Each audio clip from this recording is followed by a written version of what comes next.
Hola, hola cinéfilos, les habla Pepe Bomba y hoy les traigo una pequeña reseña de las películas más importantes de las nominaciones al Oscar 2018. Si bien serán reseñas cortas, algunas de ellas tendrán spoiler, así que ya están advertidos. Además, antes de empezar, debo hacerles algunas otras advertencias. Primero, no sé qué tan largo salga este video, así que puede que sea uno solo o sea una miniserie. Y dos, dado que no he podido ver todas las películas por tiempo, en un desplante de ingenio pondré las imágenes de apoyo en blanco y negro cuando esté hablando de las películas que aún no he visto, y para comentarlas me basaré en las críticas y reseñas que he leído de internet. Sin nada más que agregar, comenzamos. Y obviamente debemos empezar por el premio más conocido y esperado. Este es el premio a la mejor película, y los nominados son: esta película está dirigida por el italiano Luca Guadagnino, quien ganó protagonismo en el mundo del cine con su largometraje Melissa P. en 2005, en donde nos relata el turbio despertar sexual de Melissa Panarello. Desde ese entonces ya nos demostraba su interés por este tipo de temas, siempre equiparando el realismo y la mirada artística de las películas. En esta obra nominada nos cuenta la historia de Elio Perman, un joven de 17 años interpretado por Timothée Chalamet, quien pasa el verano en la casa de sus padres en el norte de Italia. Sin embargo, la tranquilidad de su vida se verá interrumpida por la llegada de Oliver, interpretado por Armie Hammer, quien es un estudiante universitario 7 años mayor. Él pasará 6 semanas con su padre para una investigación relacionada con su carrera, y entre ambos personajes comienzan a hacer un sentimiento mutuo. Una de las cosas que me gustó es el cómo el director trata esta dinámica, pues muestra de forma paciente y meticulosa cómo esta relación se va dando de a poco, muy progresivamente, a tal punto que casi ni nos damos cuenta cuando comienza, partiendo desde un extremo de apatía total entre ambos al inicio de la película hasta el final de la misma, en donde ambos personajes pasan un fin de semana juntos llenos de complicidad. ¿Qué es lo que hace especial esta historia de amor? En mi opinión, el cómo trata la naciente homosexualidad de Elio, quien aún no se define sexualmente, puesto que tiene su primer amor y su primera vez con una chica, y cómo el mismo Oliver, quien es mucho mayor y parece ser más seguro de sí mismo, parece titubear frente a este nuevo sentimiento. El director sabe retratarlo muy bien, ya que después la vida de ambos personajes seguirá su propio destino, y Oliver se casará con una mujer de Estados Unidos. Es decir, su relación no trasciende. Pero eso no es lo importante. Lo importante es que nos cuenta un hito en la vida de ambos, dándole toda la magnitud que ello merece. Las locaciones dan el contexto perfecto para esta inusual historia de amor, de manera tal que nos hace tener ganas de estar ahí. Ahora, en cuanto a Timothy, se lució en esta película, pues en cada escena sabe transmitirnos su foro interno sin decir explícitamente lo que siente. Con su mirada y sus gestos lo logran demostrar fielmente. En cuanto a Hammer, también lo hace bastante bien, y sabe jugar con esa dualidad que nos hace dudar si se siente o no atraído hacia Elio. Al final uno como espectador sabe que sí, pero digamos que si una persona X no hubiera sabido nada de la película antes de verla, tendría la duda incluso hasta el final de la misma, ya que el personaje es bastante misterioso y reservado en cuanto a temas amorosos, llegando incluso a omitir cosas tan importantes como que tenía una relación en Estados Unidos, con la mujer con la que al final se casa. A modo de crítica, podría decir que hace falta un poco de antagonismo marcado o un conflicto más fuerte, ya que durante toda la película vemos cómo todo este universo va confabulando a favor de los protagonistas. Todos son demasiado comprensivos con ellos, incluso los padres, a pesar de que entre ambos hay una diferencia de edad de 7 años. Es más, podríamos decir que el conflicto nace cuando Oliver se va a casa, pero ello sucede al final de la película, y no hacen nada para seguir juntos. Ahora, no se confundan, creo que este final estuvo bueno, porque le da un toque realista, ya que todos tenemos historias, ya sean de amor o no, que nos marcan, y si bien estas historias no duran para siempre, sí cumplen con su rol al dejarnos una buena experiencia que recordar y de la cual aprender. Y el director supo retratar esto en la pantalla. Con todo, un poco más de conflicto para dar movimiento a la trama no hubiera estado nada de mal. Como por ejemplo, yo pensé que iba a suceder con la chica italiana, con la cual se involucra Elio. Escrita por Anthony McCarten, quien también escribió el guión de La teoría del todo, dirigida por Joe Wright, conocido por su dirección en Orgullo y Prejuicio, Deseo y Pecado e incluso el primer capítulo de la tercera temporada de Black Mirror, Caída en Picada. Esta cinta fue musicalizada por Dario Marianelli, quien también tiene un amplio historial. Este filme narra un pasaje de la vida del disparatado y algo excéntrico Winston Churchill, interpretado por el gran Gary Oldman. Ambientada en 1940, cuando el protagonista se convierte en el primer ministro británico, en el siniestro clímax de la Segunda Guerra Mundial, ya que los nazis habían conquistado prácticamente la totalidad del continente europeo y nada hacía pensar que se detendrían hasta llegar a Inglaterra. Así se nos expone un drama moral a gran escala, ya que el protagonista puede negociar un tratado de paz con los alemanes, salvando millones de vidas de civiles inocentes, o ser fiel a sus ideales y luchar hasta el final por la liberación de Europa, lo que posiblemente conllevará la pérdida de aún más vidas. Esta decisión no solo lo afectará a sí mismo, a su familia o a sus amigos, sino que a todo un país, un continente, una guerra y el curso de toda la historia. Y es así como la cinta se centra en cómo Winston Churchill lleva esta carga sobre sus hombros y cómo logra mantenerse estoico ante las adversidades. La interpretación de Gary Oldman es impecable y logra personificar la estoicidad del personaje, la obstinación de Churchill de hacer lo que él estima correcto, pero sin nunca dejar de lado las opiniones de los demás, lo cual se ve reflejado en las conversaciones con su secretaria y la escena donde decide tomar el metro. Oldman sabe dar vida a este personaje de forma extravagante, y evidentemente confundido dada la complejidad moral de su decisión, ya que, si lo piensan bien, no hay una sola respuesta correcta ante tal dilema a nivel mundial. Ello sin dejar de mencionar el impresionante maquillaje y efectos visuales utilizado para hacerlo ver más viejo, más gordo y más desgastado. Como datos anecdóticos, la importancia que le dan a los discursos y a su preparación me recordó mucho la película El discurso del rey. Y en la película se menciona en varias ocasiones a Dunkerque, hecho histórico que también tiene una película nominada al Oscar este mismo año. Finalmente, la música no sale mucho de los parámetros hollywoodenses, pero está muy bien utilizada, yendo acorde con la emoción y tensión de la historia. En resumen, La hora más oscura es todo lo bueno que puede ser una película biográfica y basada en hechos de la vida real, ya que esta temática está en extremo utilizada y al basarse precisamente en hechos de la vida real no puede innovar mucho, en el sentido que no puede ponerse a inventar ciertos hechos. Y como ya mencionaba, lo más destacable es la actuación de Oldman y sus discursos. Esta es otra entrega de Christopher Nolan, que pareciera que todo lo que toca lo convierte en oro.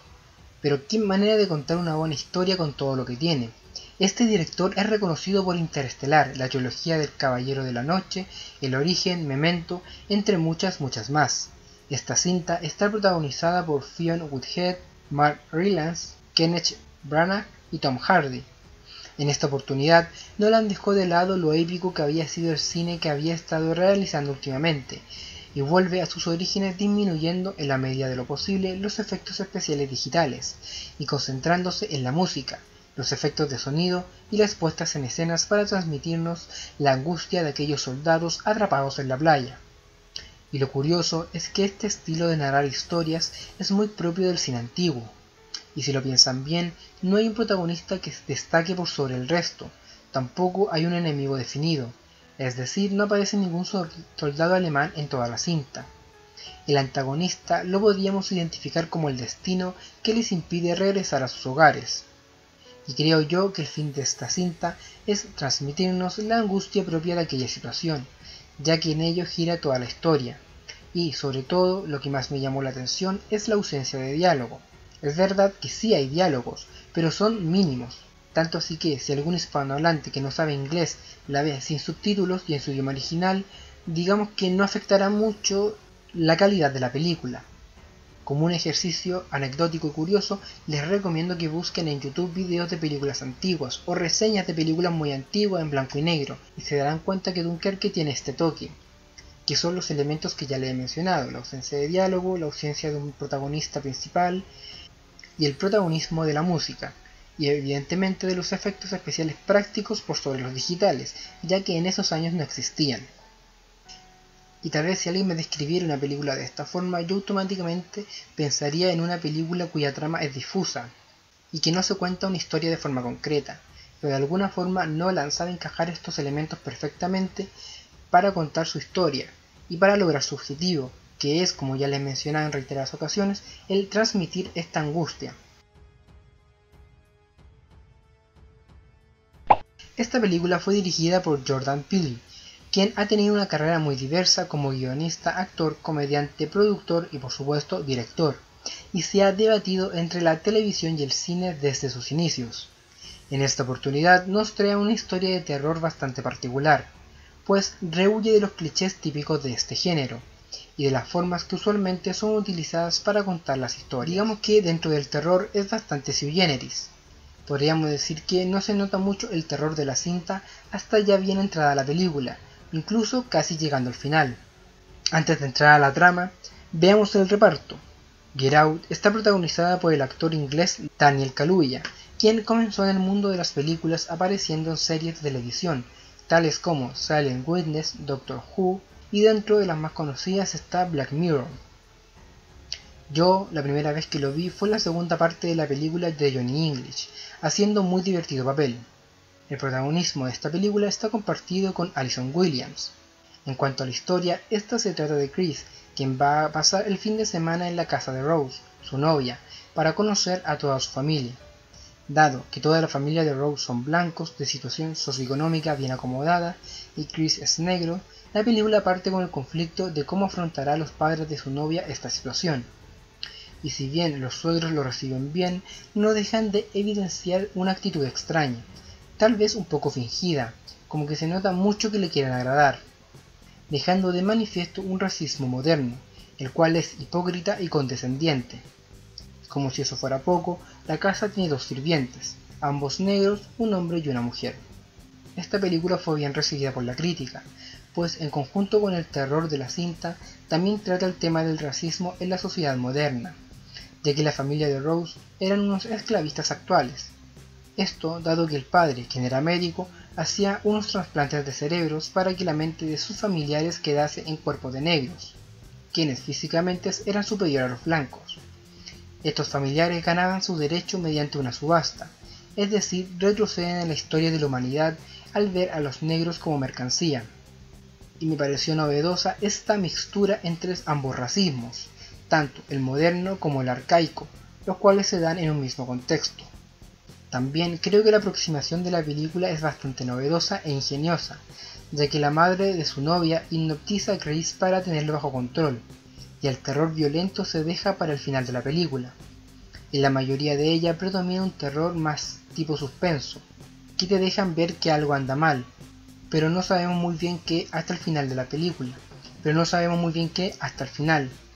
en donde recién ahí vemos este terror más clásico que es el secuestro, la muerte, la sangre y la violencia.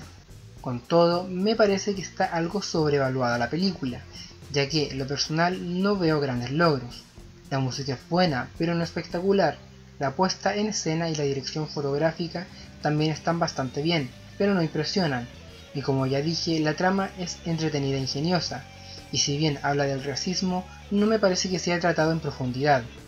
Para ser claro, la película es excelente, pero no me deja de llamar la atención que esté nominada al Oscar. Y con todo esto no le quiero restar mérito a la gran actuación de Daniel. Y si les pasa lo que me pasa a mí, esto es que son cinéfilos, pero el cine de terror actual no les gusta mucho porque lo encuentran muy reiterativo o con muchos clichés, esta película es 100% recomendada para ustedes, ya que como ya les he mencionado, si bien está encasillada como terror, es un terror bastante especial y se deja más protagonismo al terror psicológico y del suspenso que a lo visual.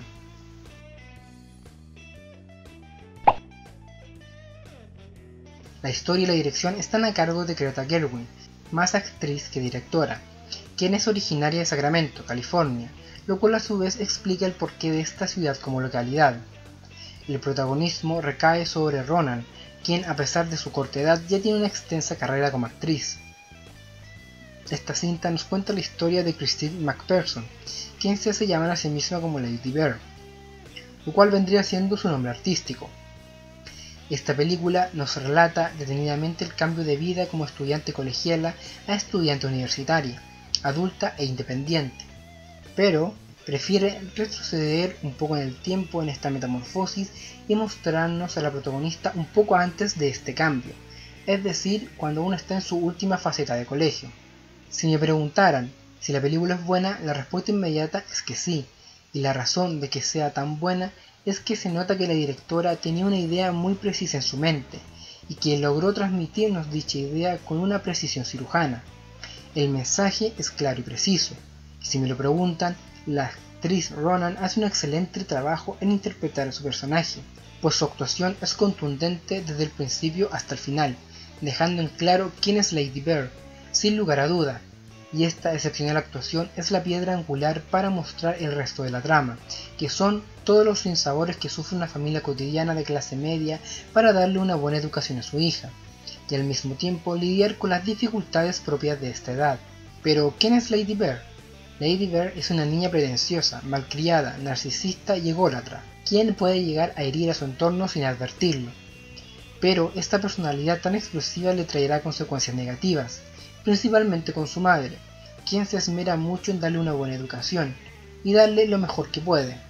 Y si bien al final de la película no se muestra, se asume que habrá una redención entre ambas, la cual representará el cambio y la maduración de este infantil y egoísta personaje.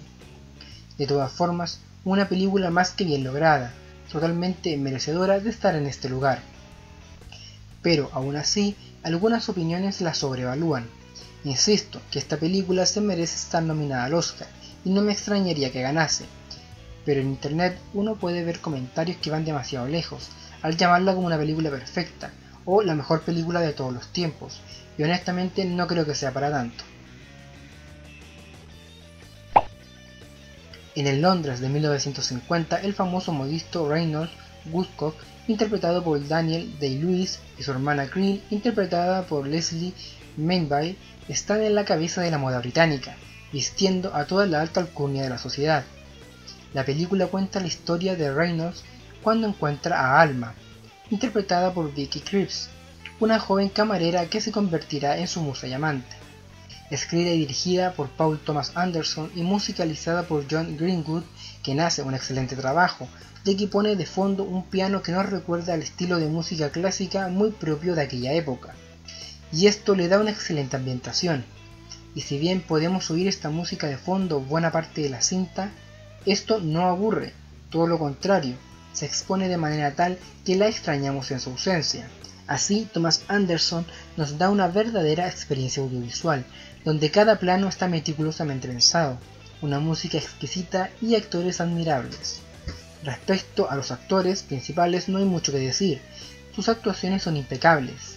Vicky Krieps encarna muy bien a la ambivalencia de Alma, por un lado la niña dulce y tierna, y por el otro la mujer fría, calculadora y conspirativa, pero en ambas facetas con baja autoestima y necesitada.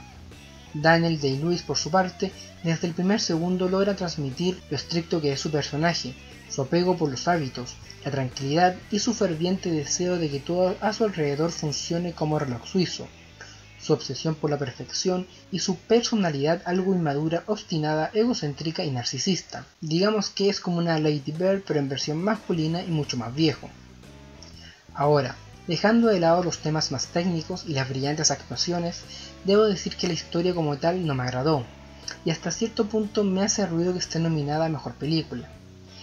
Si bien la narración es lenta, no es eso lo que me molesta, sino que la historia que desea ser contada es difusa.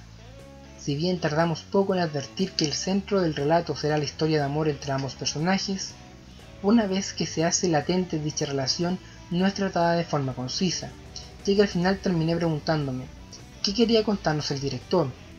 ¿Qué era lo medular de la relación? ¿Cuál fue el cambio? ¿Cuál fue el progreso? Ya que ambos personajes, si bien al final encuentran una manera de compatibilizar sus personalidades para quedar juntos, sus personalidades por separado no cambian. Reynolds sigue siendo egocéntrico y narcisista, y sobre todo controlador, y Alma hace de todo para quedarse con él, profundizando su dependencia emocional. A mi parecer, y esto es sumamente subjetivo, no hay una conclusión clara al final de la película. Aunque también, para ser objetivos, tal vez mi perspectiva se vea muy influenciada por el hecho que me desagradó la dinámica entre ambos personajes. lo cual da como resultado una relación enfermiza e insana, motivada por el ego de él y la adoración y falta de autoestima de ella. Así que tal vez me esté dejando llevar. Pero en fin, dejo en claro que lo que me desagradó fue la historia en sí, la relación que se da entre estos dos personajes, pero no la dirección ni otros aspectos que, como partí diciendo, son excelentes.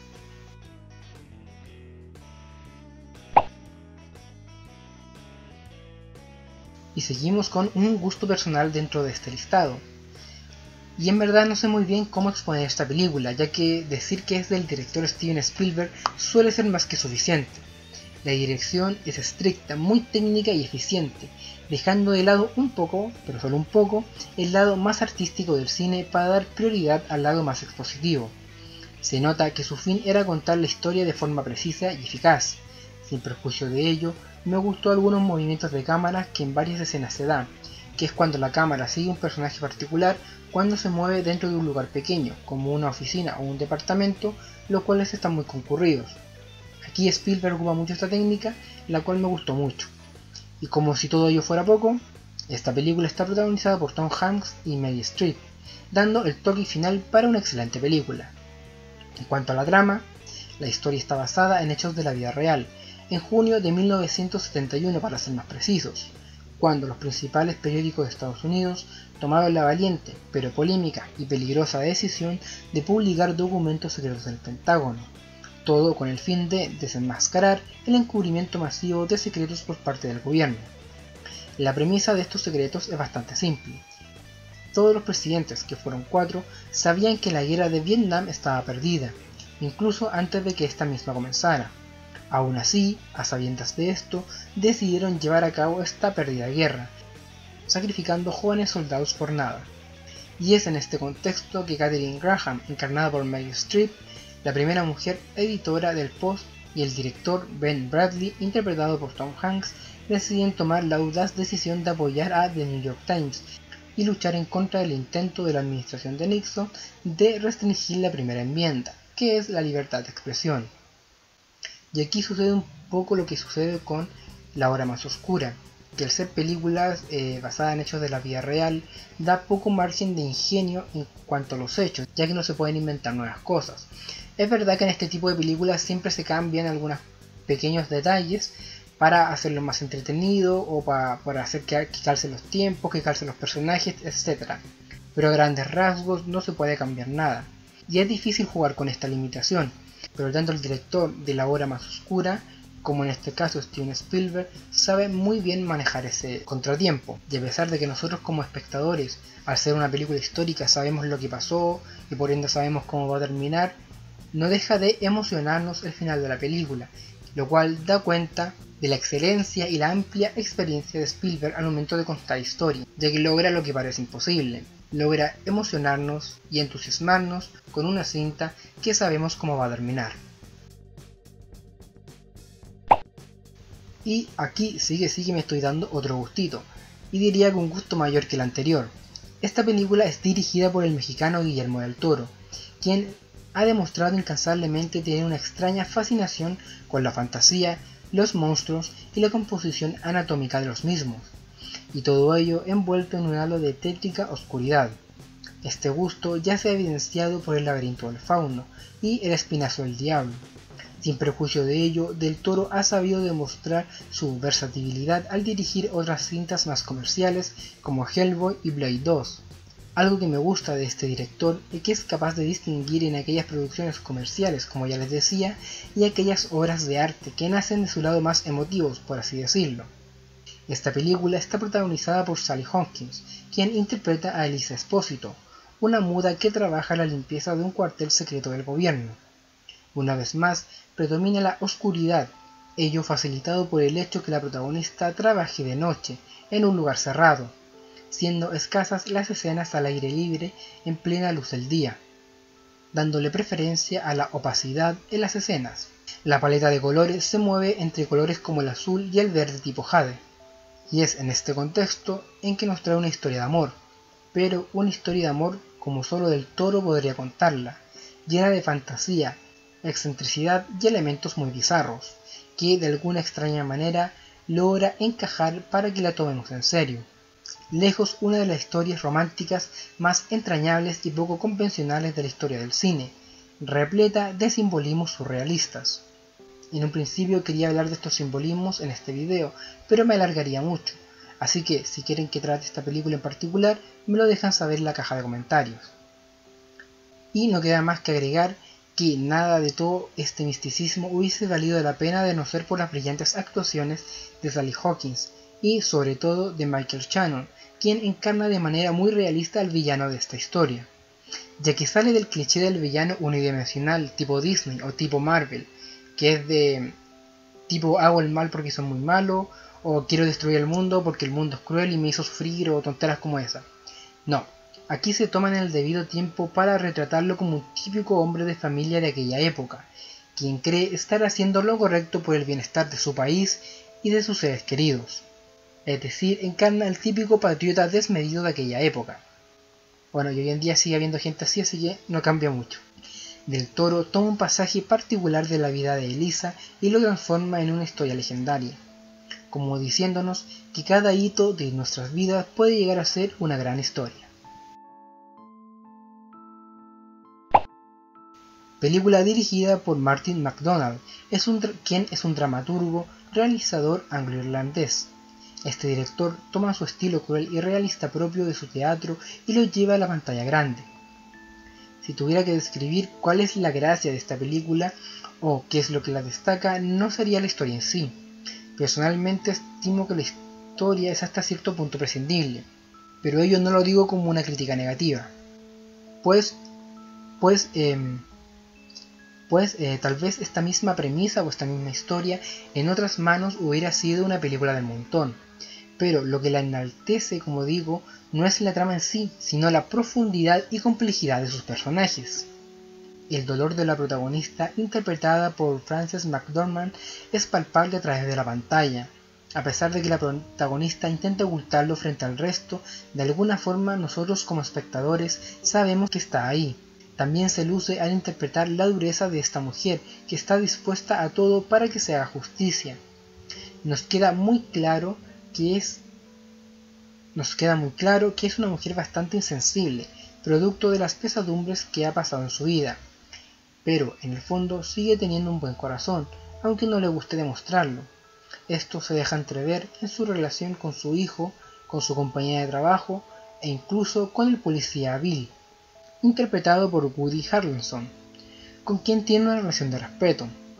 De alguna manera ella lo considera como un antagonista, pero no como su enemigo, y sabe mantener todas sus conversaciones con altura de mira, es decir, se nota cierto respeto, lo que evidentemente no se ve con Jason, a quien claramente ve como un inferior por ser tan imbécil. Es más, su actitud con Jason es bastante agria, lo cual solo cambia el final de la película, en donde empieza a verlo con más respeto producto de su cambio de actitud, ya que a través de la historia vemos como Jason va madurando, en buena parte motivado por las enseñanzas de su difunto jefe. Por otro lado, la actitud del policía Bill frente a su cáncer e inminente muerte es entrañable, el cómo logra sacarle provecho a un hecho tan trágico, cómo logra ver el lado bueno de la vida, dedicándose a disfrutar de las pequeñas cosas con su familia, y sobre todo, la entereza con la que enfrenta su suicidio. Realmente, esta película no sería nada sin sus complejos personajes. Como partí diciendo, no veremos todas las categorías ya que son muchas. Así que para mencionar las más llamativas, veremos el mejor director, donde están nominadas las películas ya mencionadas, como Guillermo del Toro por La forma del agua, Paul Thomas Anderson por El hilo invisible, Greta Gerwig por Lady Bird, Christopher Nolan por Dunkerque, Jordan Peele por Déjame salir. Como mejor actor están nominados Gary Oldman por El instante más oscuro, quien creo yo es quien debería ganar, Timothée Chalamet por Call Me by Your Name, Daniel Day-Lewis por El hilo invisible, Daniel Kaluuya por Déjame salir y Denzel Washington por Roman J. Israel, película que todavía no he podido ver, así que no les podría dar mi opinión. Como mejor actriz está Frances McDormand por Tres anuncios en las afueras, quien creo yo debería ganar, Ronan por Lady Bird, Sally Hawkins por La forma del agua, Margot Robbie por Yo, Tonya o Yo, Tonya, quien tampoco he podido ver, y Meryl Streep por Los archivos del Pentágono. Ahora, tengo una disyuntiva entre McDormand y Streep, ya que ambas hacen buenos personajes, pero yo se lo daría a McDormand porque Streep está como más ligada a la academia, por así decirlo, es decir, a través de su carrera como actriz ha tenido bastantes reconocimientos, bastantes premios y muchas más nominaciones. Y McDormand se ha mantenido un poco en el anonimato, lo cual no quiere decir que sea una mala actriz o que sea fracasada.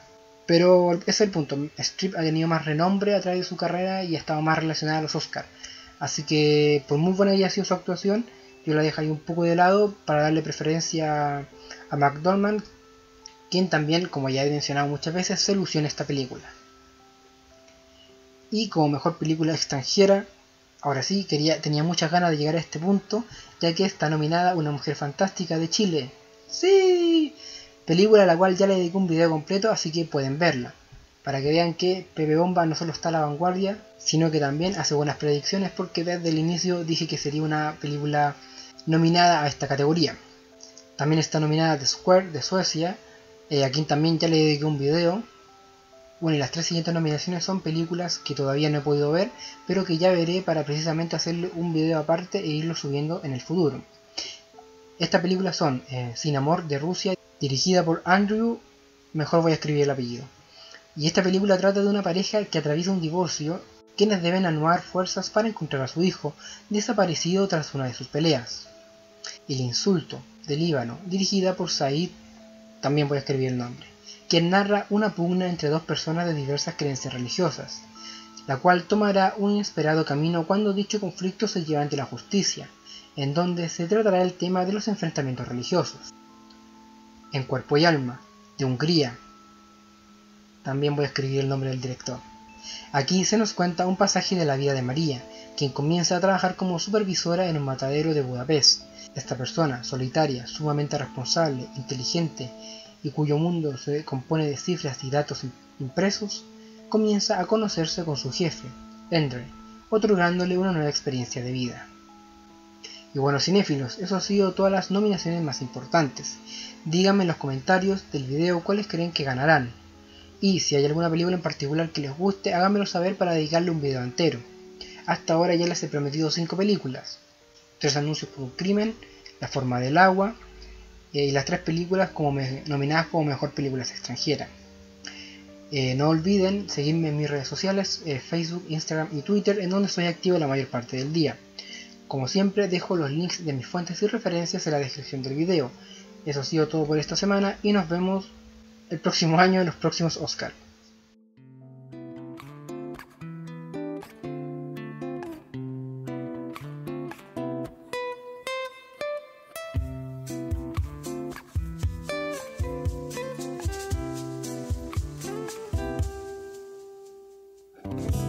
Y llega un momento que todo va lento, que quieres solo despertar. La gravedad aumenta, mi mente se aleja y quiero solo despertar. La pálida ciudad ya pudo conmigo, encontré una vía de escape. La pálida ciudad ya pudo conmigo, encontré una vía de escape.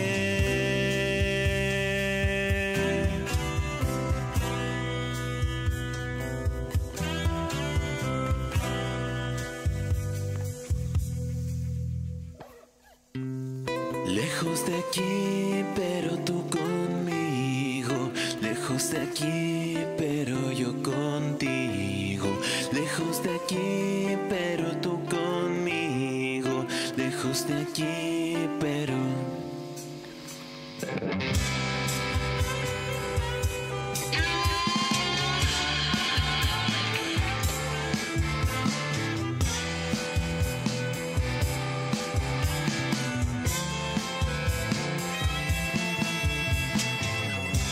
Y llega un momento